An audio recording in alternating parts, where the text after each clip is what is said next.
This may look like some crates on a cargo ship, but it's actually an onboard carbon capture system designed to suck carbon emissions from the air and turn them into stone.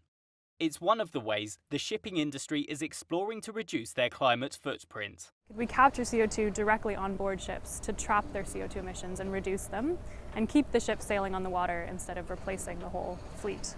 The global shipping sector transports around 90% of world trade. It's also responsible for around 3% of the world's carbon dioxide emissions. The UN Shipping Agency has set out targets for the industry to reach net zero around 2050. But getting there won't be easy. Unlike the car industry, for example, shipping cannot simply electrify its fleet to reduce the carbon footprint. Seabound co-founder Alicia Fredrickson explains. The options for a ship owner today are very challenging. Essentially, you could, order a new ship with a new type of engine that could burn a different type of fuel, like ammonia or methanol. But the fuels don't exist yet. The new engines are very expensive, and they're not compliant with their existing vessels.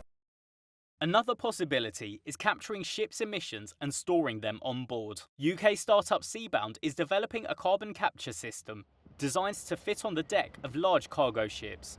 A pilot trial on a 45,000-ton container ship, the Sunyan Trader, captured around 80% of CO2 emissions and 90% of sulfur dioxide. Seabound captures carbon on big ships by exposing the exhaust gas that's coming out of the engine to little pebbles of calcium oxide, which is also known as quicklime. The pebbles of calcium oxide react with the CO2 in the exhaust gas to make calcium carbonate, which is also known as limestone.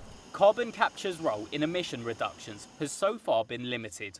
The process is expensive, requires enormous amounts of energy and water to separate CO2 from other gases, as well as heavy upfront capital expenditure in capture plants.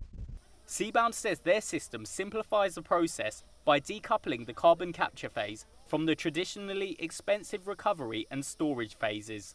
So we just do part of it, which is capturing the CO2 on board each ship. And then a lot of the post-processing, we actually move that to land, where we can do it for cheaper, we can do it at larger scale, and we can use land-based energy infrastructure. The company says they are now working on a larger demonstrator and hopes to capture more than 55 tons of CO2 per day at more than 90% efficiency.